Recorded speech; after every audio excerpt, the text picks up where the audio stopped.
Hello, everybody. Welcome to This Week in Mormons. We're a tad late this week. Sorry about that, but we're glad to be with you. Don't blame me. I'm going to choose to blame Trek. Are we blaming Trek, Haley? Is that what we're We going are to do? blaming Trek Haley Smith. 100%. Haley Smith is here, everybody. Nice to have you. Hi, thanks for having me back. And yeah, I don't want to like divulge your personal information or anything, but we were going to record earlier, but you were feeling a bit queasy after trekking, and we. Yes, I was out there on the plains. I was beaten by the wind and pelted by the sun. That doesn't make sense, but all the things The were hail. happening. Yeah, Yeah, when you there trek was in no hail. Colorado, do you guys just go east, just into like the open plains of eastern Colorado? Is that the best place to do it? I'm not being facetious. I'm sincerely asking. I mean, you're not going to go west into We the we Rockies, go are you? down to the Broadmoor Hotel in Colorado Springs. No, I'm just kidding. I've stayed at the Broadmoor. I love that place. No, I never have, and I want to. It's No, we nice. we actually drove up to Wyoming. Oh, We went to Martin's Cove and Sixth Crossing, up where we camped up there, and then trekked around up there with hand carts, and it was the whole deal. And pretty exciting. We arranged to have 7 buses to transport all of us up there, and wow. the morning of trek, 3 buses showed up. So what'd you do? Everybody just immediately got assigned to drive kids in their cars Yeah, to go up there, and it just happened to work out. But it was kind of funny because, well, not really funny at the time, but the 3 of the drivers apparently tested positive for COVID, and then one had his tires slashed. And I'm going, okay, what a coincidence that 3 drivers tested positive for COVID on the same day. And also, I didn't know about this gang of tour bus tire slashers that's that's a that large. there's some kind of epidemic going on It's just in like Greater those are the Denver. things that, like, you can't argue. You're like, "Oh, yeah, I guess then you can't make it." So what do you do? So everyone just trekked on up Yeah. to Martin's Cove. So we just packed everyone in cars and headed up there, and it worked out, but it was the true pioneer experience, I Now, I guess. have a lot of curiosity about Trek, and I don't know about you. I mean, we're pretty close in age. We both grew up in Southern California. I Yeah. don't ever remember even hearing about Trek No. existing. I don't even think until I was an adult. So is Exactly. Trek an advent of the past 20 years, or were they doing it in Utah long before that? Now we've kind of like branched out to other areas because they're doing Trek out here in Virginia, even in a couple of weeks Yeah. of our youth. I'm just curious, when did Trek really become a thing? I don't Because I know. never heard a thing Yeah. about it in the 90s in California. I'm like you, I had never heard of it, and when I did hear of it, I think maybe, yeah, as an adult, I thought it was a joke or something. I was like, "Wait, wait, wait. Explain wait, what's happening? This is real?" So I don't know, but You're I all gonna did. cosplay in the wilderness? Yes, Mormon cosplay. But I did actually talk to a few people there who were my contemporaries that said they did it growing up. They had that experience. Did they grow up in Um, Utah? yes. So that's what I wonder if it's always been in Utah, but it's just now Yeah, and so then broad. I was trying to remember if, like, my cousin, because all my cousins lived in Utah, and I don't remember if they did it or not, but yeah, I had never really heard about it. Um, so of course I wanted to go because it was like all my favorite things, right? Like putting on costumes, Sure, yeah. camping, Hardship. being with Yes. teenagers, hardship. Apparently the food's really good. 'Cause they bring a refrigerated truck, and they have a whole food committee that's just all they do is cooking. They have the hardest job. They're just cooking Yeah. 24 hours a day. It's like that character from City Slickers. Yeah, the same thing. Yeah. Exactly. So, it really was a pretty good gig, except there's no shade to be found whatsoever. So, Jeez. that's why you're like, "Oh, I see why this was a hard thing." I will need to be converted because I think maybe just not growing up with it at all. I see Trek and I think like, why? Like, I don't feel like I need this to develop appreciation for the hardships. I live in 2022. We Yeah. have our own hardships. Yeah. That's uh, but like in saying that, like I haven't done it. Yeah. I've avoided having to do it this year. I got put in the bishopric a few months ago, but I don't Uh-huh. have to attend Trek. Uh, I'm Nice. not gonna lie, they asked if one of us could go for one day, and I just kind of, like, sat there and stared at my phone, like, "Okay." is someone else's I should I concern. shouldn't say this because our first counselor is a friend, and sometimes he listens to the show, so, It's okay. We're just being honest, no, right? but what I am being honest about is, like, I'm open to being converted, but it's always been kind of it's sort of bewildered me as a practice, of Uh-huh. our faith community. I think it's interesting that we do it. Yeah, no, I get it, I get it. I will say one of the things that I really enjoyed was all these kids in our stake, not having any devices for 4 days. Mm, Just you're just seeing their faces, they're talking, they're laughing, they're playing games, like, every day they do, yeah, like, that's good. stick pulling and tug of war and, like and though they would do those things for hours, like, when we were done trekking for the day or whatever, and they're just having such a great time and just, like, talking to each other, being friend like, making new friends and, like, you're like, "Wow, this is kinda great." So, that part And that's a good point. actually Yeah. was really cool And to that see is that. different because, like, I hate to keep going back, like, when we were teenagers, but we were like the AOL generation, but we didn't have smartphones or anything like that, going on, and we were, like, No. talking to each other, but now it's true, they don't as much. Yeah. It's a good way to get them Yeah. out of it. So, Okay. because there's Alright, you can't alright. really get away from that when you're at home. I mean, it's just their phones are here and they're here to stay, and Yeah. we have to deal with them. But I don't know. Maybe it was just nostalgia, just thinking back to, oh yeah, I remember what the '90s Maybe were it's more like. fun in Montana. Maybe it's 'cause I don't wanna trek in Virginia because summers here are disgusting, and that's Oh that sounds yeah, right? actually, yeah, that sounds pretty bad. Or I really think Trek, though, let's be more draconian about it, people. If we're gonna appreciate what the Saints went through, we can't have like the food truck people coming by or even sunscreen. We need to send the kids out there and you need to suffer for 3 days. It should be like the passion of the Trek. No. And it should be all about the misery you experience firsthand, knowing exactly. I think people should get frostbite. I think people should lose No, limbs. actually, they told us the missionaries that were there, they told us because a few weeks ago in Colorado or around here, up here, we had a big storm.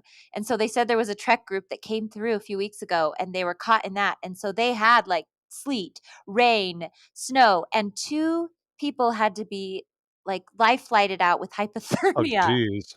So they actually did have, you know, I mean, that's kind of scary, but yeah, so apparently people are experiencing that. And then I guess the leaders were gonna call it quits, and then the missionaries rallied and brought all these new like dry sleeping bags and hot chocolate and saved the trek.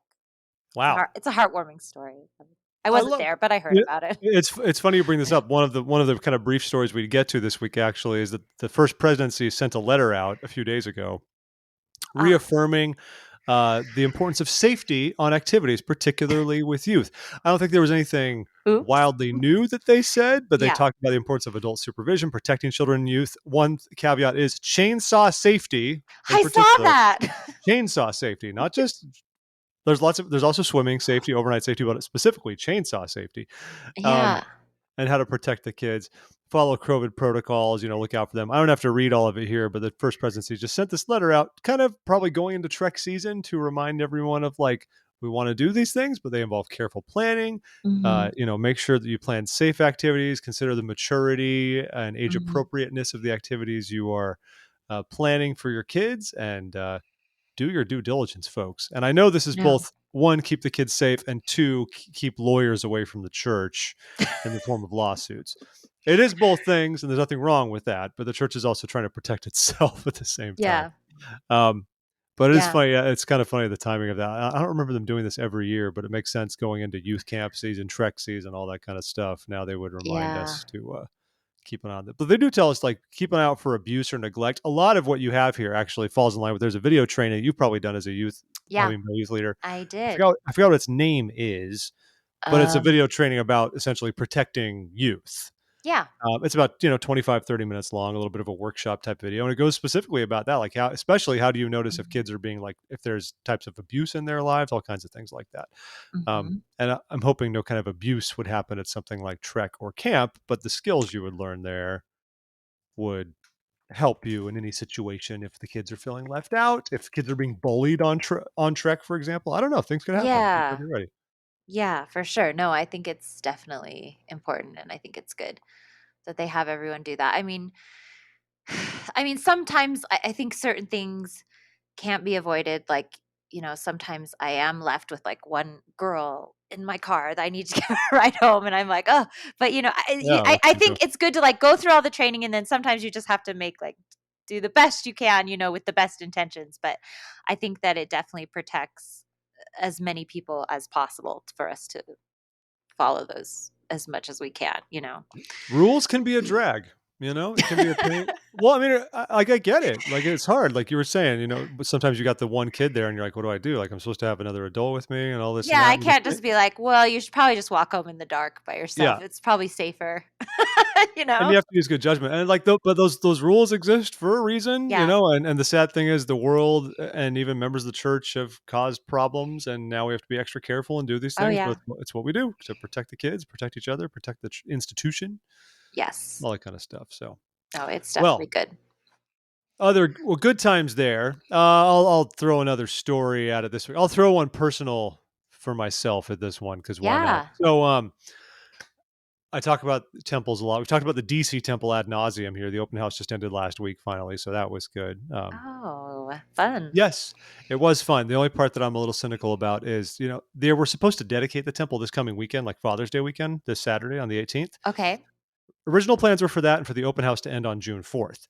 They said because of a lot of demand to go to the open house, they Okay. said, all right, let's extend the open house indefinitely, and we're going to push back the temple's dedication all the way until late August and provide more time for an open house. So at Wow. the time, we were all like, wow, we're going to have like a 3 month open house or something for this temple because it's that hot. Now it was busy. We went, it's busy, but they only wound up extending the open house by 1 week. The open house ended last Saturday on the 11th. Oh. And it was great. Lots of people came. All that stuff is wonderful. But then the trade off was okay. And now the temple, instead of being dedicated 1 week later than planned, is now we still have to wait 2 more months. Like we just had stake conference this weekend, and it was very temple heavy about like getting ready to have the temple open again and be there. And I thought all that was great, but I was also thinking this is nice, but we still have to go to Philadelphia for the next 2 months. Like as pumped up as we might be, Oh. just Oh, did they say why they're waiting? It's just no, I imagine it was just initially saying, all right, there's a lot of demand. Let's push this back to give ourselves a buffer and be safe. And then as the Mhm. numbers and situation normalized, they said, oh, okay, we'll just give it another week. But at that point, they were going to backtrack and say, okay, we're going to move up the dedication now to Oh, like yeah. early July. So it's just, Oh, it's they how, had already kinda set the date, yeah. yeah, Well, the choir needs to practice, I know that. I know, right? So the Yeah. curious thing though is they still haven't announced who's going to dedicate it either, which usually they've told us by now. So it makes us wonder if President Nelson's thinking about it, but he's yet to pull the trigger because he likes to delegate it to the apostles. I don't know, but it's like it's DC. It's like a marquee temple, like Rome, other ones like that. I wonder when you get to be that old if you make your vacation plans very shortly before you leave. I don't Probably, know. I don't Is know. it like I buying ripe bananas? don't know. So anyway, I didn't want to digress on the DC one, but another thing that hit close to home, we covered lots of temple designs here, but the Yorba Linda California Temple, one very near and dear to me, my old home stomping grounds. The church revised the design of it this week from the original. The original one, Haley, I should probably get you a picture of the original I one so you can Oh, see the it. original design. Yeah. Hold on a second. I can do this. But so the original was a not uncommon design that we've been seeing, at least the floor plan, kind of it's the square floor plan. Here, I'll send you a picture here at some point. Da, da, da, da, da. Okay. I'll put this in our Trello. Oh, great. Isn't that so nice of me? That is so nice of you. I'm a nice person. Okay. And there we go. So now it's on the Trello cards. That's the original design. The original design, we've seen the Oh. specs. Spire in the middle, a little bit taller. These things happen though after going back and forth with the planning committee. The planning committee didn't like the height of the steeple, and so they wanted to lower it. That's where we left off a month or so ago. And this past week, the church released an updated design, same general idea, not like huge differences across the board, but they moved the spire, which they've now shortened substantially. It used to be about 110 feet, now it's like 70, Mhm. and they moved it to the front of the building instead, where you enter. It's fine. It's okay. I like the new one. Yeah, it's cool. I I mean, it does look a little bit stumpier. It cracks me up because we dealt with the same issue when they built Newport Beach. It was the original design was for a taller steeple, a little more prominent. Yeah. City Planning Commission was like, no, no, no, no, no, you can't do that. And so we lowered it. And that's why it's got kind of that mission style that we have. And this Yeah. is more Spanish Baroque, but I do think it Uh-huh. looks pretty cool. I haven't seen many temples of this styling. So, No, I haven't either. No, and we haven't seen temples that have changed designs like this very often in recent history. So, well, yeah, and I don't know. I kind of like it when it's a little more unique. I don't know. It yeah, just it's cool. So it's not a major nubs change, and but they moved it up front. It's cool. The one thing I saw people wondering about though is would this mean without having the spire in the middle that the celestial room, which is in the center of the building, will it still be as lofty, as airy? Not that the whole thing goes up through the steeple normally, but it often has a little bit of height in the celestial room to then accommodate the superstructure for the steeple. And if they don't have to do that, oh, basically will the celestial room have a lower ceiling or not? I don't know. We'll have to see. But overall, it looks cool. interesting. I Um, mean, those ceilings it's still fun. look pretty high there in the center. I mean, you're not. Yeah, I I think mean, it'll it's be good. more, definitely more than like a 9 foot ceiling there. You've got some space to work with. But Little yeah, some 7-foot basement ceilings. That's what we should have in every if celestial anything, room. it's great PR because people will want to go there to find out I hope the so. They answer are, to that. and like a lot of temples though in areas that aren't as heavily LDS, like they're very conscious of neighbors being freaked out. Like this is gonna be this new building with a lot of traffic because people don't understand. Like our meeting house probably sees more traffic than a temple on average Yeah. because temples, Yeah. it's a small amount of people revolving throughout time. It's not a big deal. But of course, there are concerns about that. So hopefully, this will show them that we're just trying to help the community and not kill the sight lines. And Yeah. I'd say the one downside, especially since there's no Moroni, the front of the temple is not on that entryway on the main street that it sits on. So that front faces the parking lot. So basically, as far as prominence of the steeple being Oh. visible, more visible from the thoroughfare, it'll actually be set back. It'll be Oh. look like it's on the back of the building if you're on the street. Not a huge deal, but that's how it'll Oh, look. I see. That's the view from the parking lot. Okay. Yeah. Okay. Well, Well, folks, that that's makes all I have to say sense. about that, Yeah. folks. I know you don't care, but that's about what I care. But it's Care. only news because we don't drastically revise temple designs very often, but it happened to be in this No. case. No. So there we It go. counts. It counts. Awesome.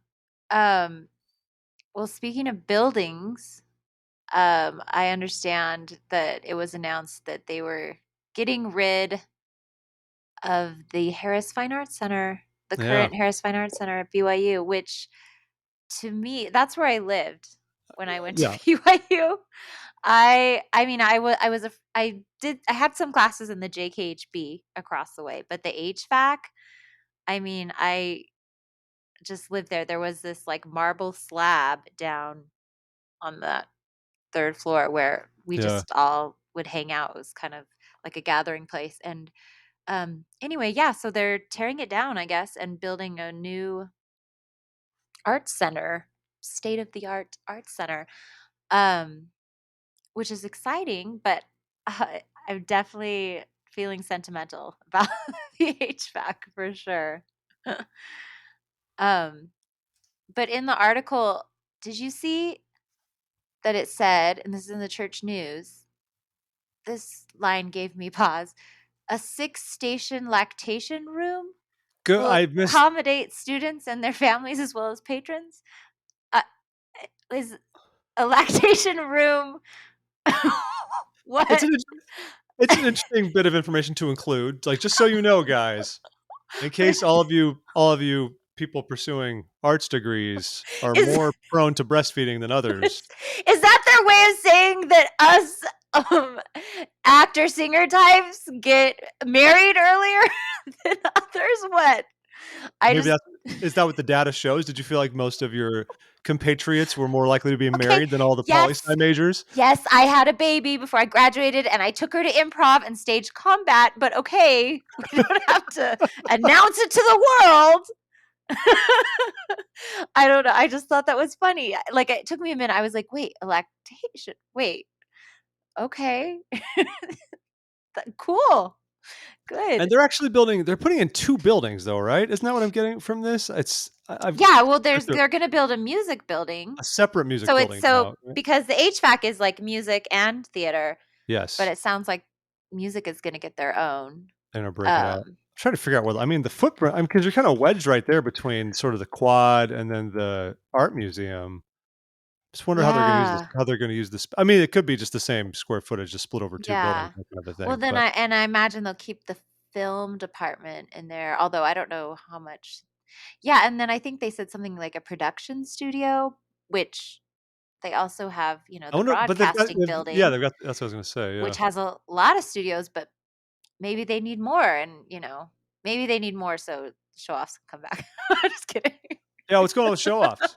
Stop it. COVID's over, Haley. Where's show offs? COVID is still a thing. I No, think COVID's it's over. still a It's done. thing. It's It's over. still It's out done. We're there. done. It's I fine. I know people that have tested positive. Oh my gosh. No, but that's I think it's gonna be cool. I'm excited to go there Some someday. people are. I mean, you're an alumnus of that, and like you Yes. said, you spent most of your time there. And it's a very, it's an older. I don't know when the Harris Building dates to. I'm assuming the '60s or maybe '70s, based on its stylings and everything like that. Yeah. But it's a beloved building by many, and there are a lot who feel like it's almost worthy of preservation as kind of this beautiful Mm. architectural representation of a certain period. So there's a Yeah. lot of people who are bummed about it, but Yeah. Well, you're excited. I mean, I think I'm trying to think. I mean, I do think they probably could improve upon the actual performing spaces. Um, but yeah, I think mostly I am just like feeling, sentimental about it. Yeah. But My only concern is the rendering for the new buildings make it look just like your typical modern building. Like looking at these renderings, it looks no different than the JFSB. yeah, It's just yeah. JFSB with a different purpose, but I don't get much else from it. So Yeah, that's uh, they true. they could add a little more flair. I wouldn't mind that, but this is BYU. They're not going to get It's all BYU. They're not known for avant flair. garde or anything. No, no, but I it'll remember be they were great. when I was finishing up there is when they were building the Hinckley Center up this off the parking lot a Yes. bit, that reception area. That's a curious building because I don't think they finished it before I left. And I went back there Oh, last time I was there, and I was kind of like walking around. It almost felt like, excuse me, it almost felt kind of like a weird space. Like it almost had no purpose when I was meandering around there. yeah. I It's a reception area and maybe for yeah. events and things, but it felt kind of curious. I just digress, but I think about places that are Yeah, near me. I was telling my kids the other day, I when I started at BYU, my one of my job I had freshman year, I did custodial. I cleaned the old Cougaree like 3 times Nice. a week at night. So if you can do you remember the old Cougaree But before the old did they change it? What define old? I don't know what makes it older or Well, they newer. completely changed it. I mean, Wait, when did you go there? is Did you there like old like 2005 way, Oh my 06. gosh. I mean, they had a Freshetta, which never ate at. Okay. Yeah, no, they yeah, it was an old Cougaree where we anyway, we wiped all the tables, put all the chairs up, mopped the floors, but then now it's all different in there. Well, So, now I want to know I want to know which era I was there for. Then this is I know, and my kids don't care also. So I don't know why I told them. I think I was just trying to teach them about how hard I worked. I was a janitor. there's no So, shame in that. You did there great work. isn't. You did work. We should respect the working people. Yeah, There's there's value in all jobs. generally speaking, yes. When I was at BYU, I worked at a book printing facility, a factory in Spanish Fork, handling the hiring of temp workers. That's what I did for employment. That was fun. It was a Yeah. blast. Oh, I got that's really great. good at doing looking for people's immigration status. It was a lot of fun. Awkward conversations, that kind of thing. Speaking Perfect. of the artists among us, old Brad Wilcox was back in the news this week, but not for bad reasons like a few months ago. Cute. I think everyone's forgotten already. But apparently, Brad Wilcox was hanging out with none other than Killer's frontman Brandon Flowers. Look at Actually, that. I enjoyed this. Everyone's own spirituality is their own business, truly. But it's always hard not to care a little bit more about the more prominent Latter Day Saints among us. And then, of course, we think about like how Mormon are they? Are they active? Is Bryce I Harper know. active? Is Dan Reynolds active? Do these people are they are they really one of us, or are they like the Will Swensons of the universe? You know exactly. Oh, I threw that one out just for you. No, so, but right. the real point is we don't know. But it was interesting to see that Brandon Wilcox. I combined them, but Brad Wilcox and Brandon Brandon Flowers Wilcox Flowers. were Yeah. hanging out, and I love this. There's actually a quote from Brandon Flowers. He said, "I choose to believe because I felt the Holy Ghost more times than I can remember, certainly more times than I deserve. I believe not because I've seen pillars of fire or pillars of light, but because my bosom has burned as if by fire, and my path has been illuminated as if by light. I believe because every commandment I keep improves my life, and I believe because I remember. And then I even said, like, one of my favorite things about the church is its open invitation for all to come and gain a testimony for yourself. You don't have to believe just because your parents did. There is confidence enough in the gospel to encourage anyone and everyone to put it to the test. That's what I did, and that's why I choose to believe. That's a great line across the Yeah. board from Brandon Flowers. I love seeing him. I don't know what the exact event was that they were together, but I think that's well stated. I like that Mhm. almost more than some of the things I'll read from a general conference talk. Like that's just nicely you Well, choose, and you're right. Belief is a choice. Belief is often a choice. It's not just a thing that you're involuntarily like brought into, and you just believe. And it's you choose to be here. You choose to have faith. it is a choice, and it's simple the way he puts it, and it's straightforward, and I mean, we're all on different paths, like, in so many different ways, and obviously, Brandon Flowers' path is a little bit different than mine, but, I mean, what unites us is that, yeah, we have the access to these gospel truths that we choose to believe in, and that doesn't, you know, um, I don't know. I like it. Yeah, I'm a it was good. fan. I mean, and I'm not gonna lie. Part of me had wondered, we're many years removed from his "I'm a Mormon" video, right? Mhm. And then on some of the more recent Killers albums, there's some profanity, and I was like, Brandon, are we slipping? Are we now swearing on Killers records? I just don't know. This is things could be happening. I'm good for you, Brandon. Glad you're speaking up. Haley's just shaking her head like, you jerk, you judgmental No, monster. I'm just saying, who among us has not No, who among us has? sworn? Well, I do. So I do, but I do think having been a musician who's recorded some music in my day, um, it is interesting though when you're a musician because it's one thing like people have sworn in their dates, but when you do make it like part of a song lyric or something, you're recording it. It's a record, right? Like you're deliberately making that a permanent Yeah, part of your repertoire, so to speak. So I right. think that from that sense, it's a little bit different than if you're just like randomly swear on stage. I know lots of bands that, like never use profanity Oh, okay. and never use profanity in their music, like their recordings, but even when they perform concerts, they like cuss on stage and stuff, and that's their thing. Yeah. But I think it's just more of a bit of a deliberate choice, of course, if you're including language in your recordings. I'm not actually judging if you do, but it is a bit of a different mindset. Like when I was in a band years ago, we might have, I used to swear a lot like a sailor, but we on purpose never swore in our music because we didn't want that to be our thing. We wanted our music to be clean on lyrics because that's just what we cared about. Yeah. Um, and then ironically, from being in that band and doing that, I like stopped swearing more. Even I was in a band with a bunch of non-Mormon guys, and we all like cleaned up our language. It was a Huh, bizarre period of life. that's That's all I interesting. mean by that. Like I No. think if you Well, listen to it's one, the you're like, same thing with actors, right? Because, like, yeah, when if you're swearing, like, if you're acting and you're swearing, I mean, is that you swearing, or is that the character? Also, like, my friend Kirby Hayborn, when he got all that flack for doing the beer the beer commercial, commercial. Yes, and apparently yes, everyone's forgotten about that because, he's got his they love him on his BYU TV show. So, it's just people are so quick to just point the finger and judge, and you don't know. I mean, it's not your business, you it's know? hard, and But you it's know hard this, to not make it your business in this church because everyone feels like yeah. ownership of It everyone is else. everyone's business, and I mean, this, of course, better than most, having been involved in the entertainment space for so long. I think it's got to be very tough being a Latter Day Saint in the entertainment space for all these reasons, both the judginess of church members and just that. Like, I don't know what the line is. Like, and I think it's a personal choice, of course. Like I don't personally swear or do these things, but as an actor, I am acting. Like, if that's your thing, Mhm. cool. And everyone's lines could be different, and you could fully understand why some might say they have an obligation, like the Kirby Hayborn thing. Yeah. I think a lot of people viewed him as like, no, you have an obligation to like represent the church and all that you do. And if you're out there shilling for alcohol, even if to you it's just a job, to the rest of us, it's like Kirby Hayborn encouraging people to sin, more or less. And that's I don't envy the position a lot of you find Yeah. entertainment people wind up being in. I mean, you've at least been smart enough to stick to MLMs and find uh, I always forget the one, Young Living, Tahitian Noni. I was like, MLMs. Oh, yeah. Who do you Young work? Living. Well, Yes. quote unquote wellness, a very popular industry in Utah.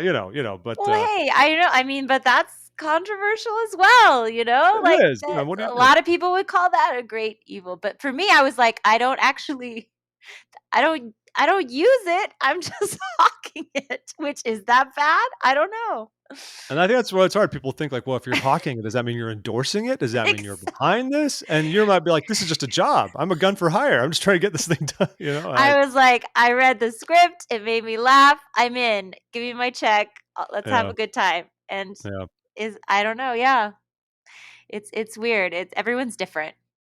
So I guess that's where yeah. you end with it. that That's was it. that was a fun discussion. That's Okay, you can take us somewhere better that you don't, where it's not me judging everyone. Go ahead. well. Then let's talk about loving thy neighbor. Should we flip it around? So the Tab Cats um, are. It's going to be their first concert to the public, or their first event open to the public since March 2020. No way. Wow, I Yeah, didn't realize that. yeah, which is a big deal.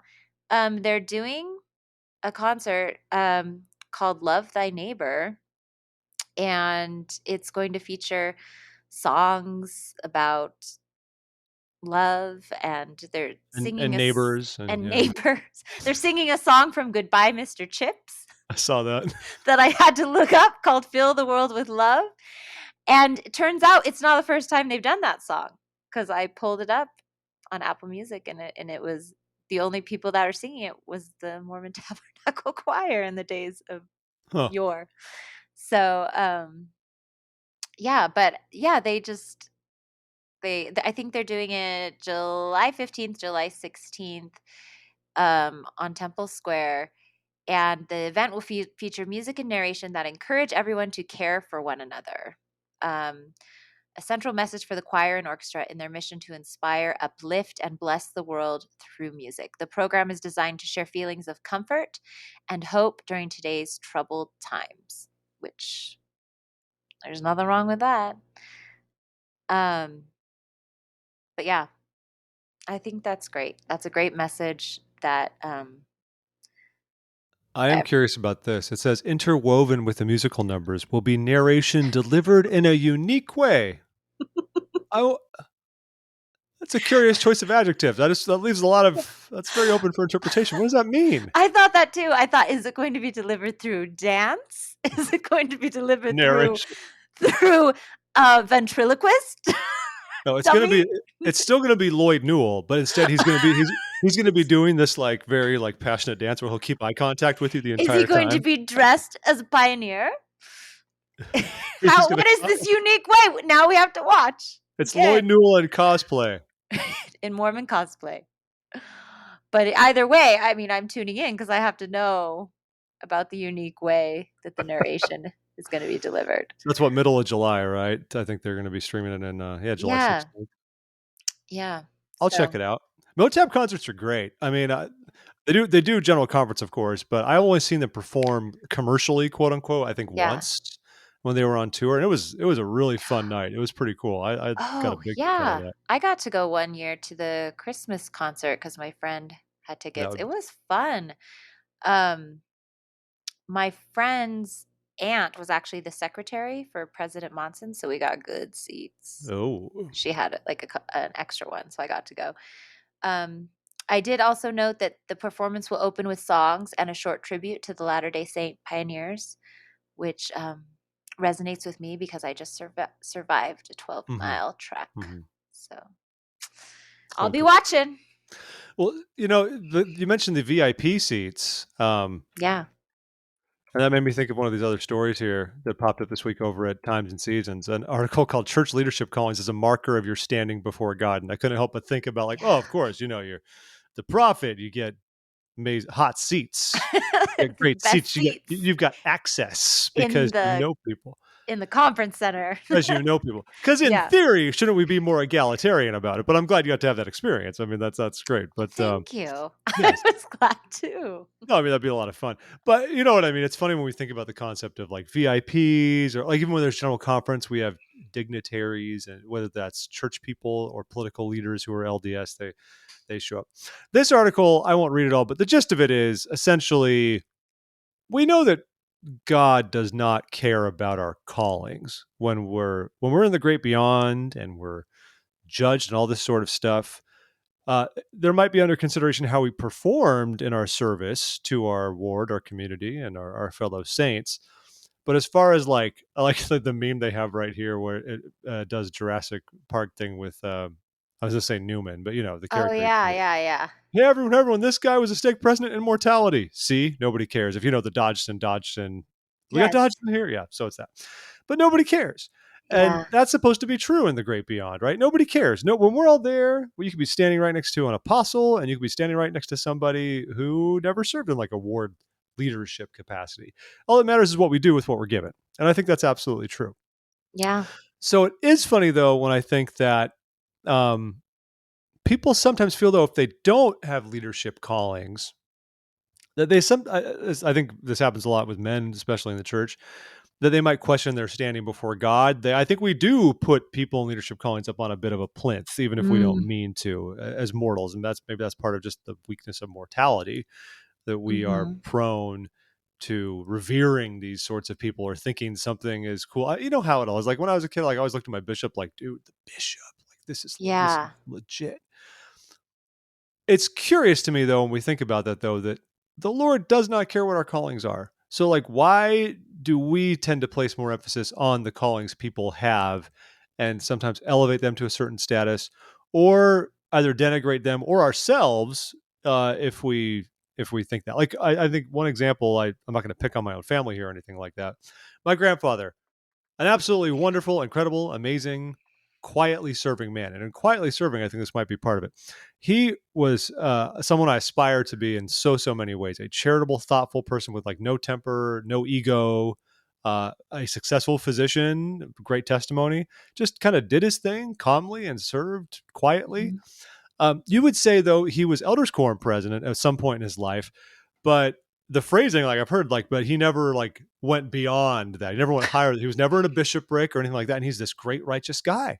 And it's funny because I've seen discussions about this. No one like concerned, but like, yeah, Grandpa was never more, quote unquote, than like an elders quorum president. Um, and that's kind of an interesting idea. And I do think, like, for one, why do we care, right? Like, I'm currently in a bishopric and I'm an idiot, and here I am. Like, it doesn't. It I mean, yeah, You're no. like, I wasn't going to say it, but yeah. Oh, Um, but it's just funny we think sometimes in that context, and I think there was even a comment on this article deeper on that really drives it home. Is I wonder sometimes that people I think wind up in leadership positions in the church. I do think sometimes if you're a little more visible, I think that there could be wonderful people who are quiet and meek with their testimonies, who serve and are good and attract no attention for doing so. Mhm. And they might never be in a leadership position because, frankly, there's a human element to them, and so they just go about their business. And people calling people to leadership positions might be more aware of people who are more in people's face and louder and have more of a public profile because Yeah. they've made one, but they might not even be as spiritual of an individual. And I'm not ranking Right. spirituality, but I do think it's kind of a curious thing when we think about that, because I've known a lot of people who quietly serve in a very down to earth way, and they might never ever be the Yeah. bishop or a counselor or anything like that. And they're never, quote Yeah. unquote, elevated to a position of leadership because I just think they're not on people's radar. And in some Yeah. ways, I think that's a shame because we can Yeah. learn a lot from that. Because it's really easy. Because I mean, there's not politicking involved, but people with like personalities who can get in the like, you become more Yeah. known and you kind of get on the radar. I mean, like, case in point, me. Hello, here I. You think I belong in this calling? No, Well, I don't. But people here know who I am. That's all this is. I here's campaigned. here's what I always think about is that every ward is going to be different than every other ward in the world. I mean, every ward is unique, right? And so then within each ward, you have every youth group of youth is unique. And so you're going to have so if I just look at like my, organization of young women, for example, um you have different leaders with different strengths and different Hmm. weaknesses. For example, I am terribly disorganized and I do everything last minute, and the people that plan things out for months in advance, every detail, they get so frustrated with me because they're like, just figure it out. And I'm like, I can't work that way, but I'm going to show up and it's going to be amazing. But I'm going to do it the day before. So, but I'm really good at like at being there and interacting with the girls. There are some women who are like, they'll plan the crap out of everything and just make these amazing things, but they get so nervous. So like everyone brings their different strengths. And then I also think there's like just little ways, like girls, young women need certain leaders at certain times. That's why we change things in and out. And I think it's just kind of actually a great testimony builder to me. The way the church is set up is how we're always changing and shifting and doing different callings to Mhm. meet all the different needs. And if you take a calling like bishop, there's so many different factors, like the person's age, their family dynamic, their personality, their profession. Like there's just so many different things that go into it. And that's why we can't just ever look at someone and just make like a flat, Yeah. judgment, like, oh, well, they're more righteous. And so that's why they're in this job. We just don't know. No, we don't know. I mean, I do think like some callings of I don't know if bishops are inherently more righteous. I think you have to have a certain level of righteousness to serve in those kinds of roles, obviously, Yeah. compared to, like they say, it's not necessarily about your spirituality, but it is about being worthy, right? Yeah. I think that's the crucial thing. Well, I will say our stake president actually at Trek, well, he mentioned, I mean, he was called to be our stake president when he was 35 and he had like a That's a young 1 year stake old. president. Yeah. Um, and he's like, well, I don't know why I got that job, but I was worthy and I was willing. And, but then there's going to be a billion other reasons, but that we don't know. But, yeah, it doesn't mean that he's more righteous than anyone older than him in the stake. No, it's just, he has the right, I don't know. I think, yeah, for sure people do put a lot of stake in those things, but I just think that's silly because I don't know. The Well, you Lord shouldn't. works in mysterious ways, Jeff. Is your stake president a successful businessman or a lawyer? Sh- No. I mean, I'm sure he's successful. He's not a lawyer. Okay. Um, We talked about that a but few weeks ago, just how the nature of like the professions a lot of church leaders wind up having, and how like to me, I find I've had so many stake presidents who are like business people. yeah. That's the thing. Yeah. They're Not a not bad, not a bad thing. they're not Just saying. comedians. That'd be awesome. That would be awesome. I want Brandon Flowers to be my stake president. That's what I want. Well, Just that'd be my delightful. bishop for a time in New York City was a fashion photographer. Was your bishop a former actor in a certain production? Yeah, I know the person. You know it. I know that I must have been in your old ward then once when I was up there visiting. And my old buddy was just the bishop of that ward too recently for a handful of years. Who? Are we naming names? Oh, I don't know if we could talk about it after. Yeah, okay. I mean, whatever. I don't know if that, but it's the same ward. I think the It's Bushman was in, yeah, Bushman was in Morningside that ward. Heights Ward. Yeah, the Morningside Heights ward. That's when I went and I sat next to Brother Bushman during sacrament meeting, and he never even talked to me. I said, "Fellowship me, you punk! Come on, man." Wait, you did? Yeah. When was this? Recently? No, this is a number of years ago. It's actually Okay. more years ago Because than I actually. Now that I'm when thinking I about went it, in October, I sat next to him, but we planned it. you planned it to sit next. We planned it over email. Your buddies with Bushman, Yes, you know this. with Bushman, the Richard Bushman and I are scholar. friends. I didn't know that you and Richard Bushman are friends. You're an artiste. He's a grumpy, by my experience, scholar and author. I don't know that you people are. I have no idea that you're friends. Tell us more I about your I've friendship. Gossip. told you this story because and it Oh, you has to do probably with have. callings. It has to do with this news topic Yeah, yeah, it's because related. Yeah. I was called to be a gospel doctrine teacher in the Morningside Heights ward of New York City in New York City. Um and it was when we were doing Doctrine and Covenants and Richard Bushman was in my class. And I've And you never felt great about your life. I wanted to die. But I did it and I went and I would say, now we're going to talk about this part of church history. And then I'd say something and then I go, is that right, Brother Bushman? He'd nod. And then one time after a lesson, I sat down and he goes, you have a very interesting mind. I think I had referenced like Walking Dead or something in my lesson. Um, and then I said, well, is that a bad thing or a good thing? And he goes very cryptically, it can be, and walks away. And I was like, And after that, we were friends. Oh, that's awesome. But I yeah, like it.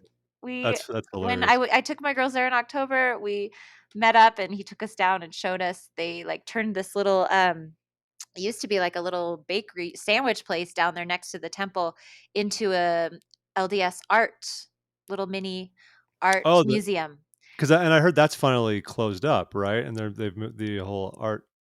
Uh, I know they've had y- the yeah, Mormon art exhibit thing. Yeah. but yeah, yeah, I don't know, but in October they were doing like these exhibits and him and Claudia were very excited to show us the Well, art. how fancy! What a fun name dropping experience for you. What Oh a good my time. gosh. Well, Oh, you that's brought great. him up first. I did. I just happened to be sitting next to him, and I was like, "Hey, cool! I'm sitting next to Richard Bushman."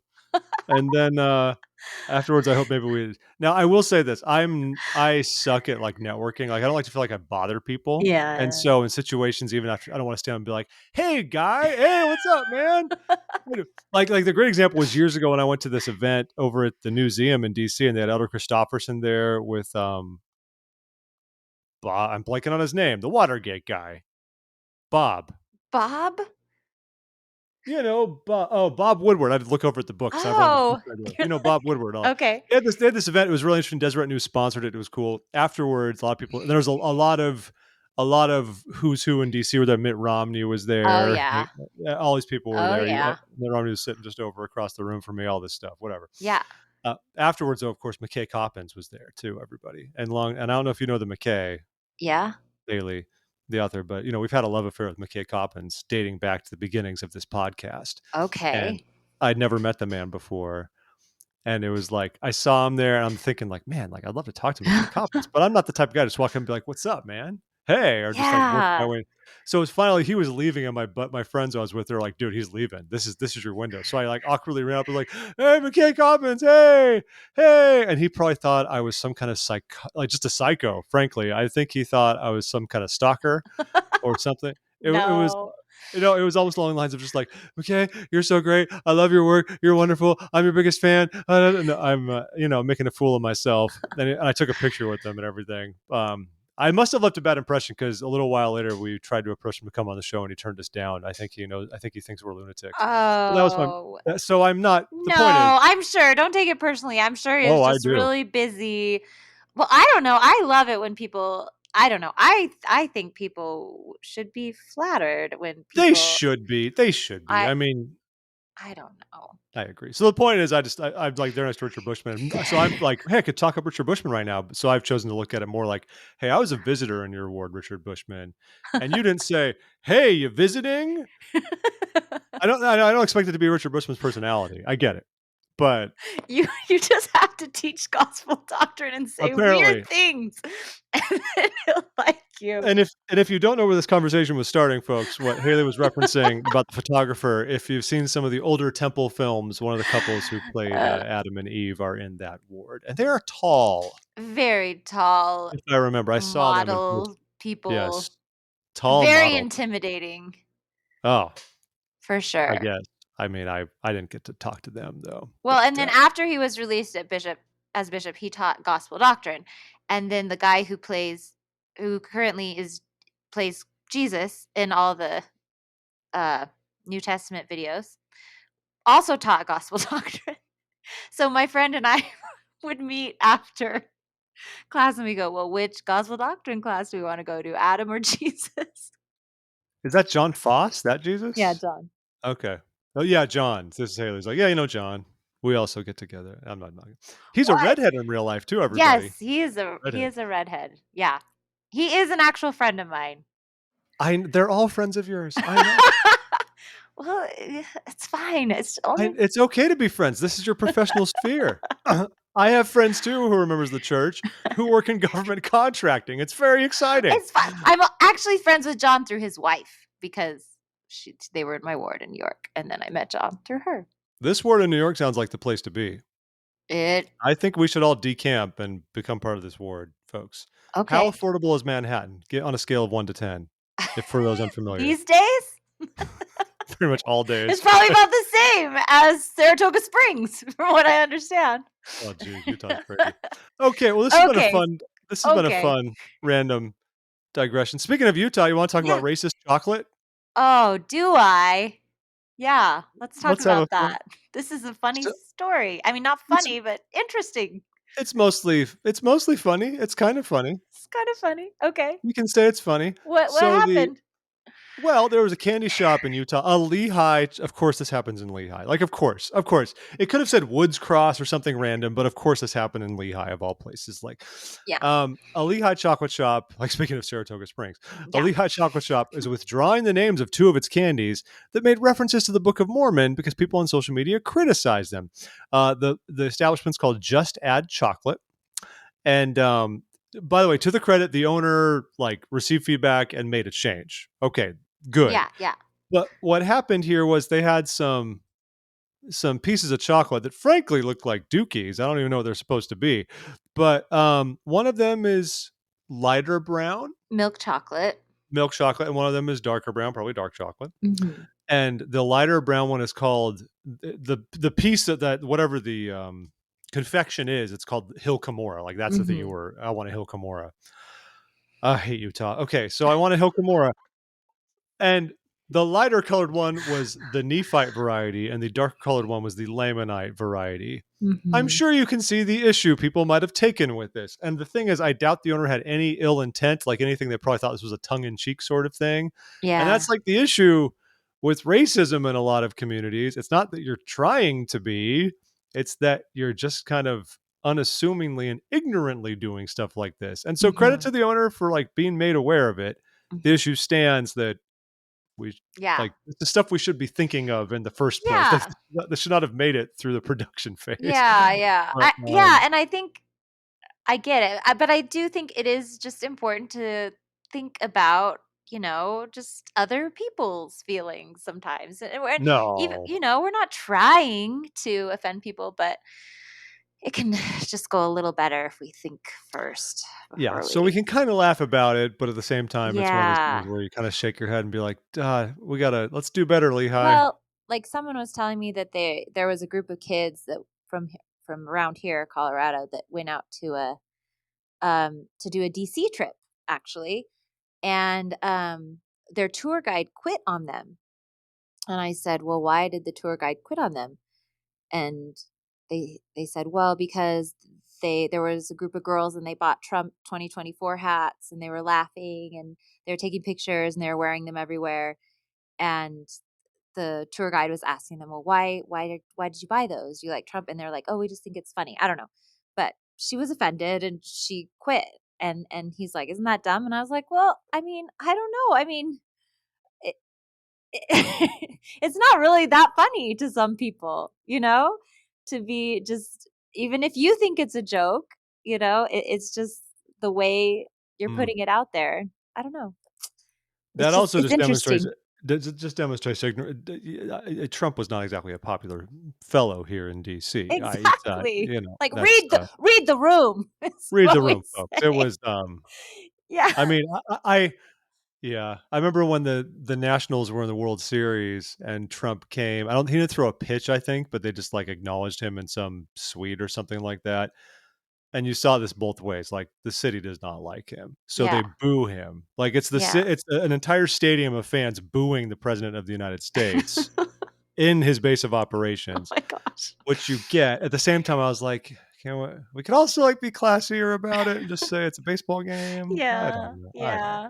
I I don't don't know. know. But I think it's good to like kind of to get outside your bubble, but then when you are or think outside your bubble, and if you are outside your bubble, just pay attention to who's around you and what. And take advantage of, like, sensitivity training stuff. It's not a weakness Yeah. sort of thing. One thing I like in my work is they actually have, like, an inclusion committee, and they work really hard to bring in, like, speakers to speak about just various things, and we're just like a random consulting firm. Like, there's nothing That's we're not out great. there as, like, social advocates, but it's good. It helps people be aware of stuff, helps us keep sharp and try I mean, Yeah. this month is Pride Month, as you know, for Yeah. many, and so we'll be having an event on that, on, like, just trying to recognize LGBTQ stories Yeah. and helping be sensitive to their lives and things they care about. I think that's good.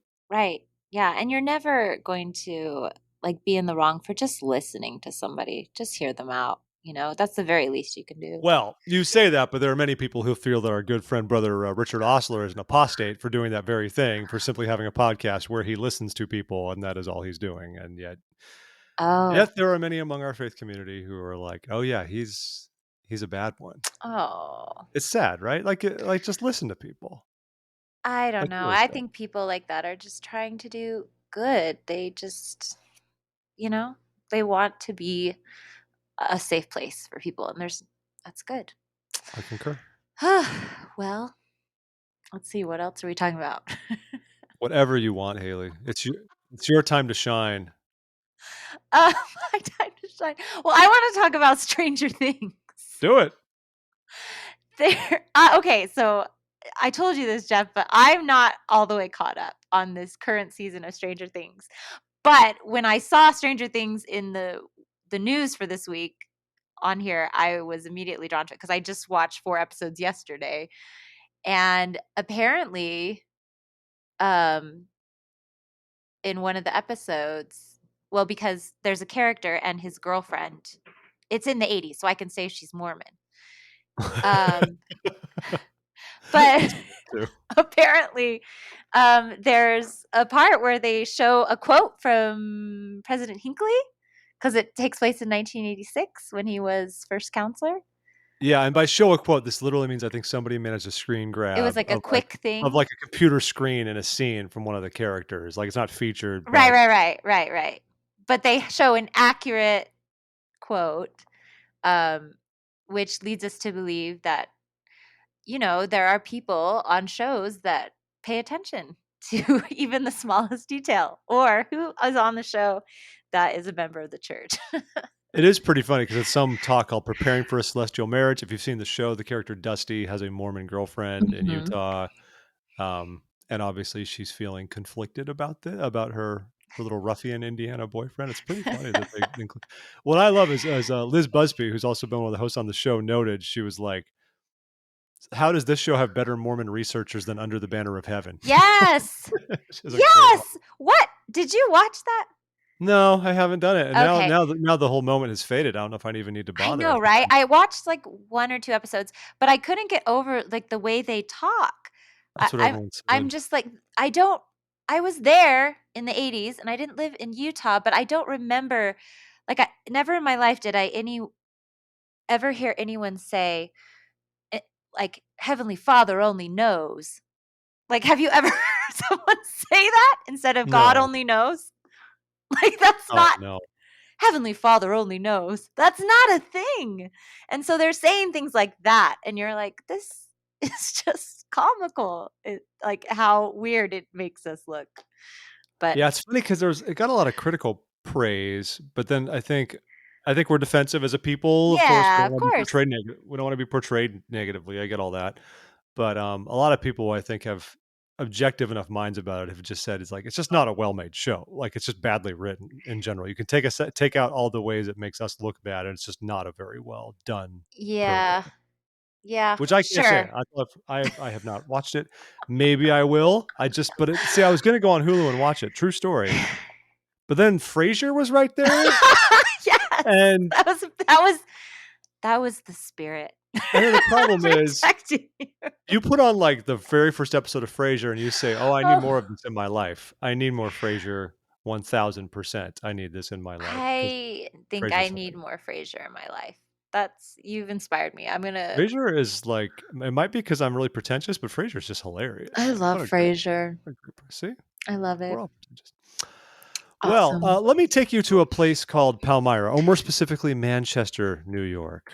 Ah, Um, yes. Palmyra, of course, is the city up the road, but Manchester is where one Hill Cumorah stands, the very hill upon which Joseph Smith found the golden plates and went there for 4 years straight on the same date until the angel Moroni allowed him to remove the plates and start some of the great work of the restoration. And As you know, of inspired course, some racist chocolates years later. Just had to throw that in. Not Keep to going. mention Keep going. a delightful pageant that is no more that unfortunately I will never get to see. Um, Hmm. did you ever see the Hill Cumorah pageant? I did not. I never went. I wanted to go at some point, and then everything happened, and now it's gone.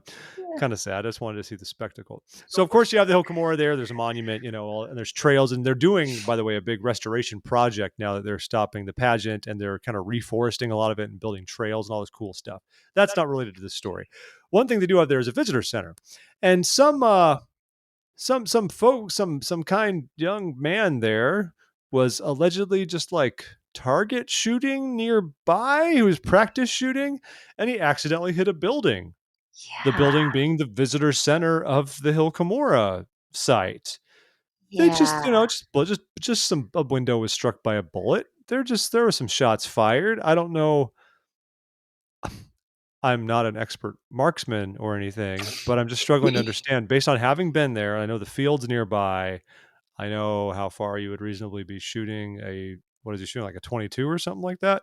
I don't know. Like, where was he to be hitting the visitor center and to have, like, been messed up? I was just trying to do some test firing. Uh-huh. Like, at what? There's nothing else there. There's an open field and some trees, and then the visitor center is just there off the road. I mean, If you're I'm not saying test he was Yeah, what does test firing, like, entail? Doesn't that mean you'd be firing at a target of some sort? Or I don't know. You're just firing off. maybe he was trying to shoot the Moroni statue, and he's just got really bad aim, and he just was, down to the left a ways. I don't know. I I don't know. He It's was charged with a first-degree felony, though, reckless Yeah. endangerment, yeah, Well, even though it doesn't he's appear in really his bad at target shooting. Whatever. Yeah, this guy did not get the merit badge. Michael R. Buschert, age 23 of Fairport, New York, Yeah. was arrested for this shooting, which is the thing that happens, We got those Yeah. kids and their guns, folks. It's kinda scary though because it says there was like There's a group there on a bus, like 100 people or something. I mean, there's a lot of people there that day. And you Summer. can't imagine you're going somewhere like the Hill Cumorah. You assume the only people who care about it is your own faith community. I mean, I'm sure it attracts some curious folks, but for the most part, the Palmyra sites are a pilgrimage location for Latter-day Saints, right? Yeah, you're like, "Oh, I'm good here. I'm safe." And Yeah, you're not assuming you're in some kind of weird situation, and then that happens. That's just, I can't right. really imagine. That's crazy. Yeah, that's oof, crazy. Well, not much more to cover this week, folks. They did do they're doing the International Art Exhibit for the Oh, church. yes, I did wanna talk about that Talk about it. Talk because about it, please. no, I was reading that article and, yeah, they had an international was it an art competition? Hmm. Um, At the Church at History the Museum. Church History Museum, and the theme was let's see, I'm getting closer. The theme was "All are alike unto God," is that right? Yeah, based on the same article I'm looking at, yes, all are like unto God. Yes, and it comes I'm from getting 2nd Nephi 26:33. Um, anyway, so yeah, people submitted their artwork based on that theme, and there's painting, there's a quilt that was cool, there's like more kind of contemporary stuff. I don't know, there's people who submitted from different it's an international art Mhm. which it should be because it's international church.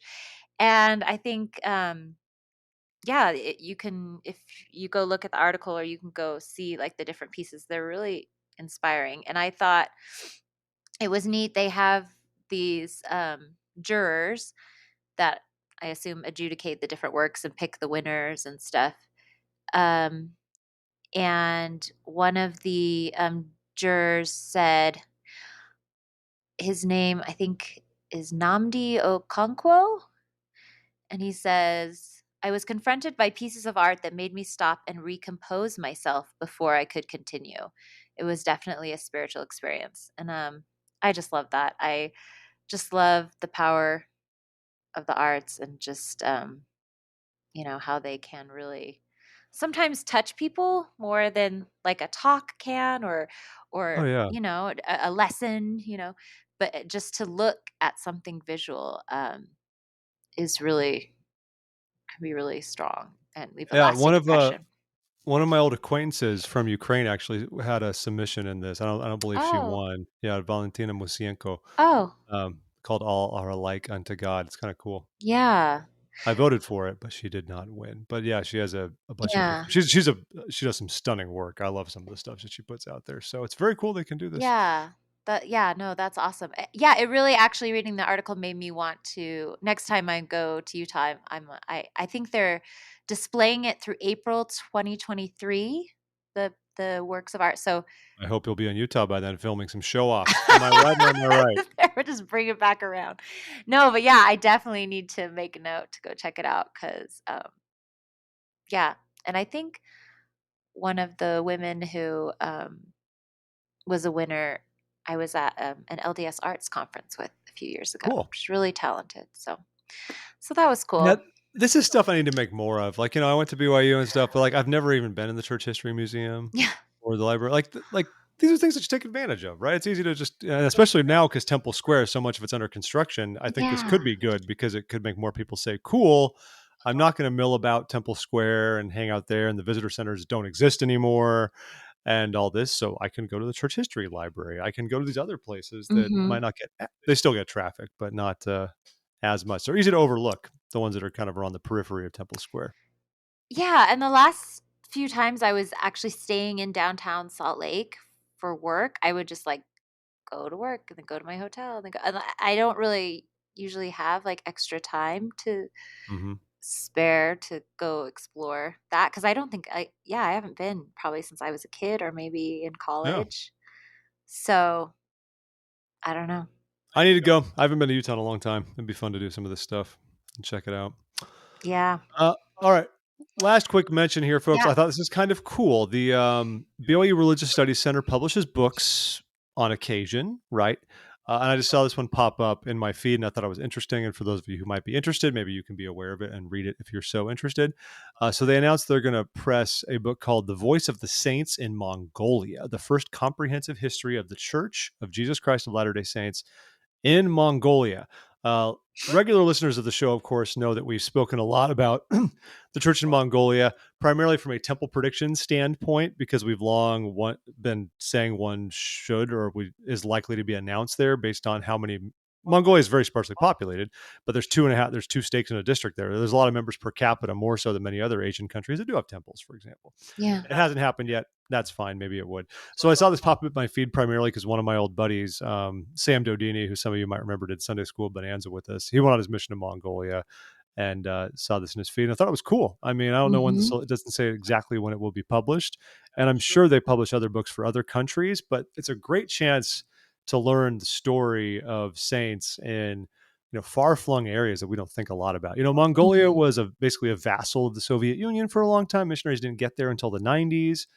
I'm sure there's a lot of stuff they're still working through. But imagine what it's Mhm. like being a Latter-day Saint there in a country that was communist, culturally Buddhist, Mhm. and then here you are, one of a handful of thousands of members, in Yeah. Ulaanbaatar, where there's two stakes, trying to boost up the church in this very remote, and sparsely populated country. I just think it's kind of cool. Yeah.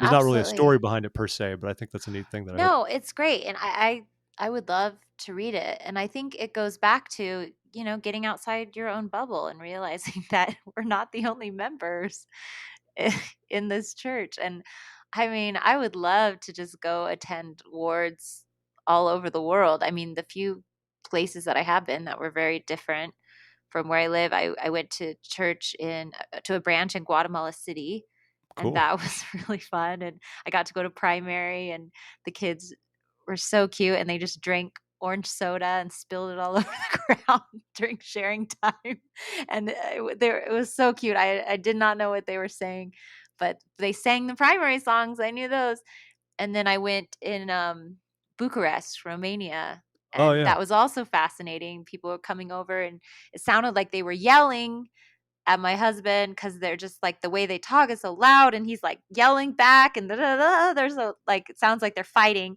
and I'm like, what did they say? He's like, oh, they said they're so excited that you're here and they're so happy to meet you. I was like, that is not what it sounded like, but That's not what I got I from this I mean, remote. just the I Thank mean, you. those experiences, you just don't forget them, and it just I man, I would love to go many more places just to see all the differences. Because No, it's really fun, and it's, like, great, we say we're the same church everywhere, but I think the regional variations and things make it very interesting. Mhm.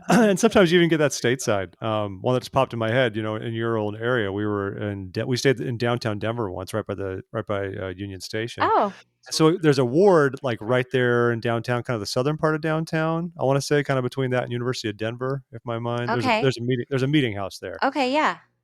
So we happened to go to sacrament meeting there, but the ward was like a lot of older people. I'm actually surprised there was a lot of older people, just given kind of the area Yeah. around there.